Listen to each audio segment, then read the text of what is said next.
sometimes when I feel activated, so it's almost like you'll notice with IFS, the self, when you're in the energy of the self or the soul, you're in a very calm energy. You're able to feel connected to others. You feel curious. You feel there's a bunch of C words that go with that. And if you're not in that, then you're in one of your parts. So there could be a part of you that feels scared or a part of you that feels like anxious or etc. So if you're activated is what I would say, then getting curious about that and noticing it and then taking a little bit of time and then don't act on that activation. What is it? Like respond, don't react. So give yourself a little bit of time before you just automatically jump to a reaction. Right. And you actually have had a couple of things this year that you did really well with that, I feel like. Yep. So proud of you for that. Yeah, well, thank you. Thank you. It wasn't easy. And sometimes you do have to give yourself the exposure to it to realize that whatever's activating you is not the 30-foot demon with horns that you've made it out to be in your mind. And that's something, again, we know what I'm talking about between us. But it's like you have to give yourself that a sense of exposure therapy to it, and realize there's nothing here to be afraid of. Yeah. And if you let the fear of an encounter of something that's going to activate you limit you, then you're not showing up as your full self. Yes. 100%. And another phrase that I love is if it's hysterical, it's historical.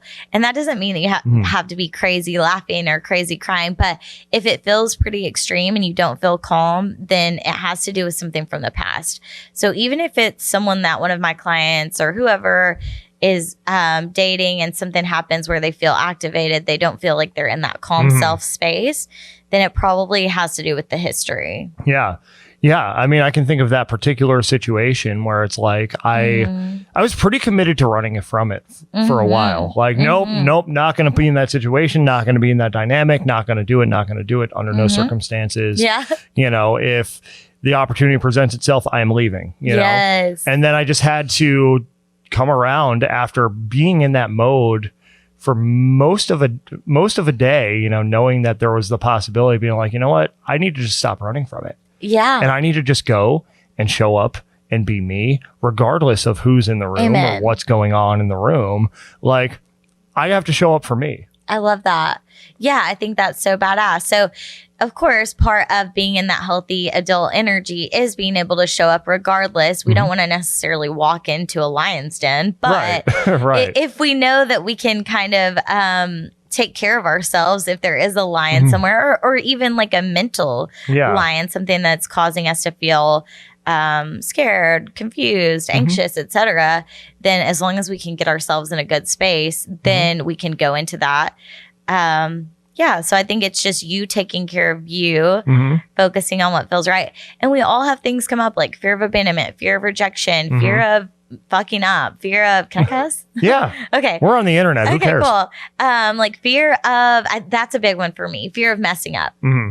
So that's something that that's a part of me. I don't know what age. It could be 8. I'm not sure. It could be a variety of ages. There's a part of me that's scared to mess up, but it's human to mess up.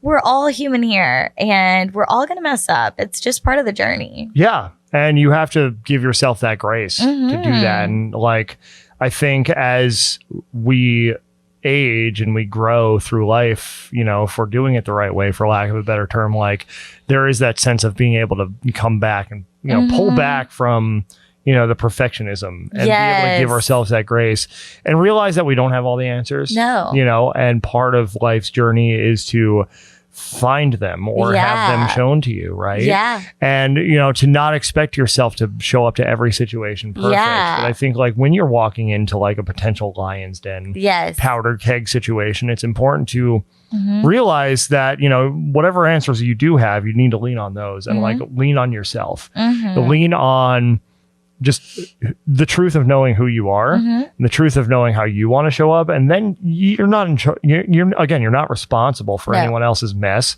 or how that mess might get projected or anything. If you're responding from a place of your own truth, of your own story and serving that well and not doing anything to, antagonize or hurt anybody else. That's all you can do. Yeah, absolutely. I love what you just said. And kind of what you're saying is like having this internal boundary, and you can kind of see it like a little bubble around you of anything technically that's outside of me is not mine. That doesn't mean that I don't love people outside of me, or I don't care about them, or I don't want them to be okay, etc. But it's like, if it's outside of me, it's most likely not mine. I can have communication with people, but what I first have to take care of is me. That's priority, and not in a selfish, narcissistic way, just in a healthy way. Right. In a way that establishes a healthy boundary and allows you to show up to the situation as the best version of you. Yes, I love that. But yeah, overall, it's been a crazy ass year. Like, one of my grandmas passed away. I think I had told you about that. And my other grandma had fallen, and I found her, and that was really tough. So I feel like I was really rocking on my podcast and things like that. And I've definitely done fine this year, but I do feel like in some ways it's been a year of survival. Right. Yeah. Like, I feel like I'm doggy paddling and just trying to stay above water. But I do feel a lot of reprieve.